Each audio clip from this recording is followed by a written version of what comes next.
మనకు ఐపీఓ చూసుకుంటే ఈ వీక్లో అంటే ఈ రోజు నుంచి స్టార్ట్ అవుతున్నట్టుంది. లలిత జ్యువెలర్స్ ఐపీఓ సంబంధించి అంటే మెయిన్ మన సౌత్ ఇండియాకి సంబంధించి పెద్ద ఐపీఓ అని చెప్పొచ్చు. ఇప్పుడు బాగా ట్రెండింగ్లో ఉంది. ఐపీఓకి సంబంధించి అప్డేట్ ఏంది? ఐపీఓని ఒకవేళ అంటే మనం అప్లై చేయాలనుకుంటే ఏమేమి జాగ్రత్తలు తీసుకుంటే బెటర్?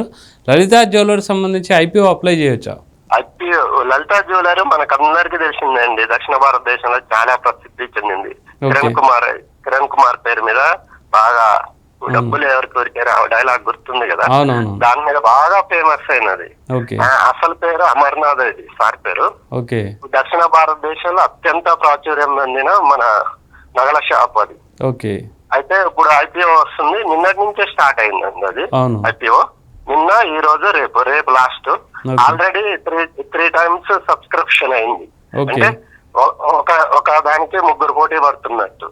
రేపు కూడా అవకాశం ఉంది, అది ఇంకా పెరిగే అవకాశం ఉంది. అంటే కాంపిటీషన్ ఎక్కువ ఉంది.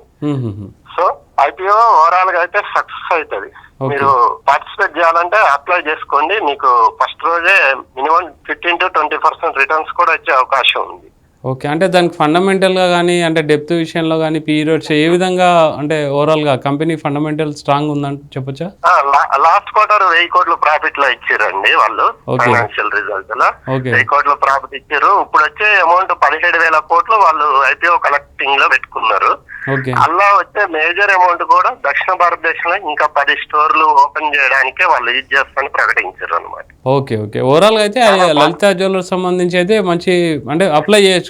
లాంగ్ టర్మ్ లో ఉంచుకున్నా మనకు బెనిఫిటే. మనం ఎప్పుడైనా ఒక కంపెనీ యొక్క ఫండమెంటల్ మేనేజ్మెంట్ ఇవన్నీ ఫాలో అవుతుండాలి. ఎప్పుడైనా ఫాలో అవుతుండే ఆ కంపెనీ మంచిదా, లాభాల్లో ఉన్నదా, దీర్ఘకాలంలో ఇంకా లాభాలను ఇస్తుందా, మార్కెట్ ని బట్టి అప్డేట్ అవుతుందా, ఇవన్నీ మనం ఎప్పటికప్పుడు అప్డేట్ చేసుకోవాలి. మార్కెట్ లో ఏదో గుడ్డిగా వాళ్ళు చెప్పారు వీళ్ళు చెప్పారు అని మనం ఎప్పుడు ఇన్వెస్ట్ చేయొద్దు. మనకి ఒక అవగాహన ఉండాలి దాని మీద.